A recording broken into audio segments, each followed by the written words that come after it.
LED sama OLED bedanya apa ya? Gue cari-cari info kayaknya ngaco lah, malah bingung gua. Intinya sih kedua teknologi itu beda, tapi punya tujuan yang sama. Sama-sama mau push teknologi panel buat deliver HDR yang bagus buat mata lu lihat pas nonton. OLED sendiri pertama kali muncul di produk udah lama banget, sekitar 20 tahun yang lalu. Dan sampai hari ini terus direvisi lebih baik setiap tahunnya. Di hari-hari ini OLED sempurna buat show konten HDR. Karena per pixelnya bisa dikontrol nyala dan mati sempurna sesuai kebutuhan. Dimana hal ini yang dibutuhin di konten HDR terutama Dolby Vision dan HDR10+. Karena mereka berdua punya dynamic metadata di mana tiap frame filmnya, bagian yang terang dan gelapnya punya kebutuhan masing-masing. Dan karena OLED memang punya kontrol di setiap pixelnya, objek yang terang di sebelah hitam yang pekat di show sempurna di panel tipe OLED ini. Masalah OLED ini cuma satu, yaitu burn-in yang terjadi karena bahan pembuatnya dari bahan organik yang terus downgrade selama masa pemakaian. Dan burn-in bisa lebih cepat terjadi ketika panas berlebih yang bisa muncul dari brightness terlalu terang.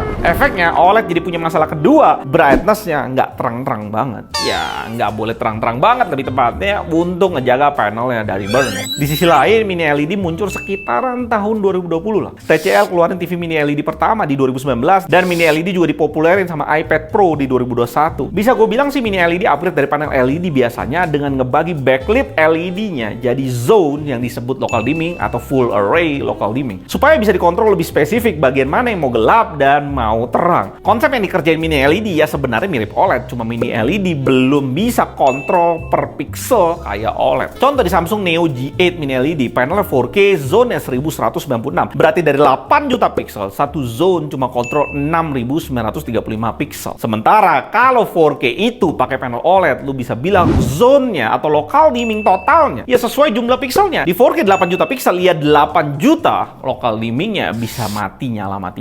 Kembali lagi karena OLED bisa kontrol per pixelnya masing-masing. Dan kalau gue bikin chart sederhana bandingin semuanya di bagian local dimming, harusnya lo udah tahu karena gue udah jelasin tadi. Di HDR OLED perfect karena local dimmingnya per pixel. Mini LED bisa HDR tapi kualitasnya tergantung jumlah zone-nya. Karena ada zone yang kayak Samsung yang udah 1000-an lebih. Ada juga yang kayak Cooler Master cuma 576 zone. Di 14 juta harganya dan sistem garansi mesti kirim ke Jakarta, asli suram ini brandnya dan speknya menghina LG 42 OLED. Dari kualitas dimmingnya jelas OLED kualitas HDR ya di atas mini LED, tapi kualitas HDR juga pengaruh dari tuning brandnya di gamma IOTF yang ngefek ke jumlah brightness dan apakah detail semua gambar keluar. Sementara LCD yang klaim HDR bullshit.